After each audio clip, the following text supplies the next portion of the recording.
சுவாமியே சரணமையப்பா. ஒவ்வொரு வருடமும் கார்த்திகை மாதம், மார்கழி, தை மாதம் வரை ஐயப்ப பக்தர்கள் சபரிமலைக்கு மாலை அணிந்து விரதம் இருந்து இந்த யாத்திரையை மேற்கொள்ளுவார்கள். சபரிமலை ஐயப்ப விரதத்தினுடைய மகிமை அகிலம் தெரியும்.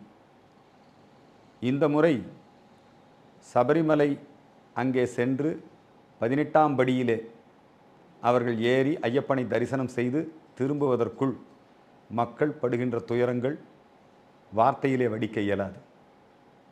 கேரள மாநில அரசாங்கம் வேண்டுமென்றே உள்நோக்கத்தோடு ஐயப்ப பக்தர்களை கொடுமைப்படுத்துகிறது. தான் உண்மை.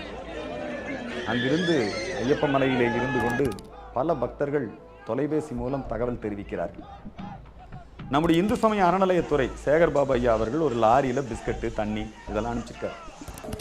இதெல்லாம் பத்தாது. கடந்த முறை ஐயப்ப பக்தர்கள் அவர்கள் மீது தடியடி நடத்தப்பட்டது. கடந்த ஆண்டுக்கு முந்தைய ஆண்டு ஐயப்ப மலையின் புனிதம் கெடுப்பதற்கு கேரள மாநில அரசாங்கம், குறிப்பாக பினராயி விஜயன் வேண்டுமென்றே உள்நோக்கத்தோடு அங்கே சன்னிதானத்திற்கு பெண்களை அழைத்து சென்றார். ஏற்கனவே ஐயப்ப பக்தர்கள் அவர்களுடைய மனம் மிகப்பெரிய ரணம், மிகப்பெரிய துன்பம், துயரத்திற்கு ஆளாகி இருக்கிறார்கள். அங்கே நடந்த தடியடி புனிதமான ஐயப்ப மலையை போர்க்களமாக கடந்த காலகட்டங்களிலே கம்யூனிஸ்ட் அரசாங்கம் மாற்றியது. கடந்த ஆண்டு இத்தனையும் மீறி கோடிக்கணக்கான ஐயப்ப பக்தர்கள் அங்கே சென்று தரிசனம் செய்தார்கள். கடந்த ஆண்டும் பக்தர்களுக்கான வசதிகளை தேவசம் போர்டாக இருக்கலாம், கேரள மாநில அரசாங்கமாக இருக்கலாம், ஐயப்ப பக்தர்கள்ட்டிருந்து காசு பறிக்கணும், அந்த ஒரு நோக்கத்தோடு தான் அவங்க செய்கிறாங்க. இந்த ஆண்டு ஆன்லைனில் முன்பதிவு செய்யணும். ஒரு நாளைக்கு 40,000 பேர், 50,000 பேர் பக்தருடைய எண்ணிக்கையை நீங்கள் அதிகரிக்கிறீங்க.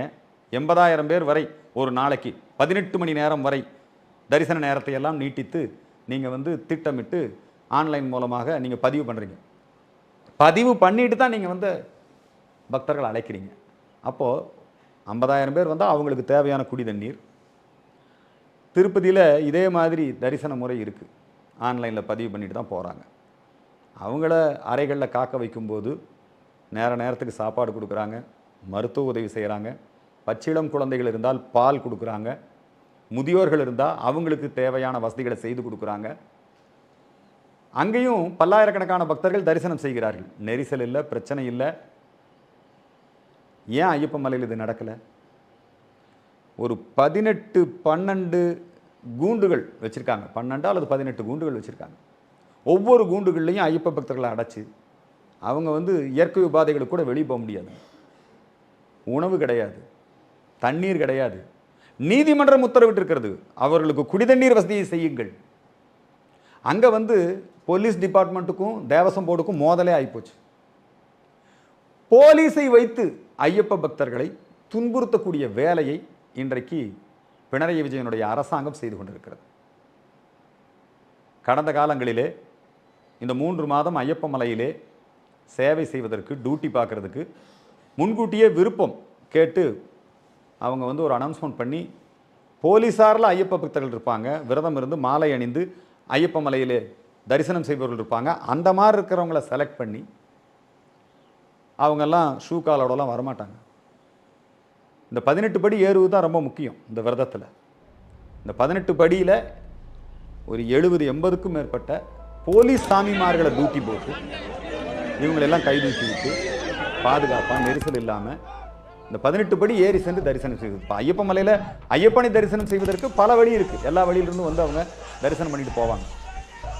ஆனால் அந்த 18 படி ஏறி இறைவனை தரிசனம் செய்வது அதான் ரொம்ப புனிதம்.